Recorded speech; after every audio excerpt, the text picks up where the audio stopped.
इसका मतलब ये जो नकली एनसीपी है और ये नकली शिवसेना है, उन्होंने कांग्रेस में मर्जर करने का मन बना लिया है। अब आपको मैं बताता हूं, जब 4 जून के बाद कांग्रेस में जाकर के मरने के बजाय अरे सीना तान करके हमारे अजित दादा के साथ और शिंदे जी के साथ आओ, बड़े शान से सपने पूरे हो जाए। കേട്ടില്ലേ?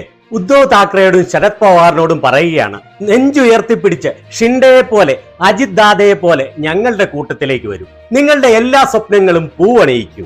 എന്താണ് സംഭവിക്കുന്നത്? 400 പാർ എവിടെ പോയി? ലോക്സഭാ തെരഞ്ഞെടുപ്പ് പാതി വഴി പിന്നിട്ടിരിക്കുന്ന ഈ അവസരത്തിൽ എന്ത് ആശങ്ക കൊണ്ടാണ് മോദി ശരത് പവാറിനെയും ഉദ്ധവ് താക്കറെയും തന്റെ സഖ്യത്തിലേക്ക് ക്ഷണിക്കുന്നത്? 400 പാർ കൊണ്ട് അദ്ദേഹത്തിന് തൃപ്തി വരുന്നില്ലേ? അത് 543 ആക്കാനാണോ മോദി ശ്രമിക്കുന്നത്? ഇതുവരെ മോദി പറഞ്ഞുകൊണ്ടിരുന്നത് ഉദ്ധവ് താക്കറെയുടെ ശിവസേന ഫേക്ക് ശിവസേനയാണ്, ഉദ്ധവ് താക്കറെ ബാൽ താക്കറെയുടെ യഥാർത്ഥ പുത്രൻ അല്ല എന്നൊക്കെയാണ്. അതുപോലെ ശരത് പവാറിനെ കുറിച്ച് വായിൽ വരുന്ന വൃത്തികേടുകളൊക്കെ വിളിച്ചു കൂവിയ ആളാണ് വിശ്വഗുരു. ഇപ്പോൾ വിശ്വഗുരുവിന് എന്താണ് സംഭവിക്കുന്നത്? ഉദ്ധവ് താക്കറെയും ശരത് പവാറും മോദിയുടെ കൂടെ വന്ന് മോദിയുടെ സ്വപ്നങ്ങളും അവരുടെ സ്വപ്നങ്ങളും സാക്ഷാത്കരിക്കണമത്രേ. ഉദ്ധവ് താക്കറയെ കുറിച്ചും ശരത് പവാറിനെ കുറിച്ചും മോദി പറയുന്നത് കേട്ടോളൂ. महाराष्ट्र के एक दिग्गज नेता 40-50 साल से वैसे ही उकरी मारते रहते हैं। बारामती के चुनाव के बाद वो इतने चिंतित है 40-50 വർഷം പരാതിയും പരിഭവവും പറഞ്ഞു നടന്ന മഹാരാഷ്ട്രയിലെ ഒരു വലിയ നേതാവ് ബാരാമതിയിലെ തെരഞ്ഞെടുപ്പിന് ശേഷം വലിയ ആശങ്കയിലാണ്. ജൂൺ 4-ന് ശേഷം പൊതുജീവിതത്തിൽ രാഷ്ട്രീയത്തിൽ നിലനിൽക്കണമെങ്കിൽ ചെറിയ പാർട്ടികൾക്ക് കോൺഗ്രസുമായി ലയിക്കുകയല്ലാതെ മറ്റു മാർഗങ്ങളൊന്നുമില്ല. ഇത് വളരെ ആളുകളുമായി ആലോചിച്ച് ചർച്ച ചെയ്തതിനു ശേഷം പറഞ്ഞതാണ്.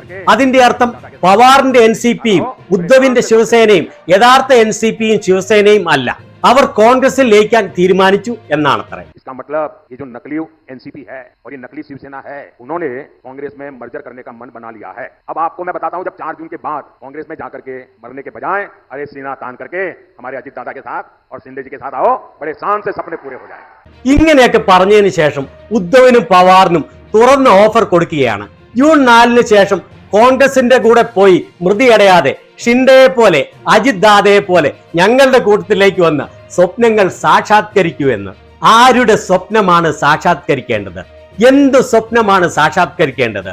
ഇതുവരെ രാജ്യത്തെ മുച്ചൂടം മുടിച്ചത് മതിയാവാതെ 3-ാം പ്രാവശ്യവും മോദിക്ക് പ്രധാനമന്ത്രിയായി തന്റെ ടെർമിനേറ്റർ ഭരണം തുടർന്നുകൊണ്ടു പോവുക എന്ന സ്വപ്നമാണോ? ഇതിനുള്ള ഉദ്ധവ് താക്കറെയുടെ മറുപടി കേട്ടോളൂ. ഒരു വശത്ത് എന്നെ ബാലാസാഹേബിന്റെ ശരിക്കുമുള്ള പുത്രൻ അല്ലെന്ന് വിളിക്കുന്നു, ഫേക്ക് ശിവസേനയാണെന്ന് പറയുന്നു. അതേ നാവ് കൊണ്ട് തന്നെ ഒരു മടിയുമില്ലാതെ വരൂ ഞങ്ങളുടെ കൂടെ എന്ന് പറയുന്നു. മോദിയുടെ ഇത്തരം വാക്കുകളെ മഹാരാഷ്ട്രയിലെ ജനം പുച്ഛത്തോടെ തള്ളിക്കളയും. ഇത് മഹാരാഷ്ട്രയെയും ബാലാസാഹേബിനെയും അപമാനിക്കുന്നതാണ്. വീണ്ടും മോദിയെ ഭരണത്തിൽ എത്തിക്കാൻ മാത്രം ആവശ്യമായ തലച്ചോറ് പണയം വെച്ചവർ ഇന്ത്യയിൽ ഉണ്ടോ ഇല്ലയോ എന്ന് എനിക്ക് വ്യക്തതയില്ല. എന്നാൽ ഒരു കാര്യം ഉറപ്പാണ്, എല്ലാ സ്വേച്ഛാധിപതികളെയും പോലെ മോദി ഭയപ്പാടിലാണ്, വലിയ ഭയപ്പാടിൽ.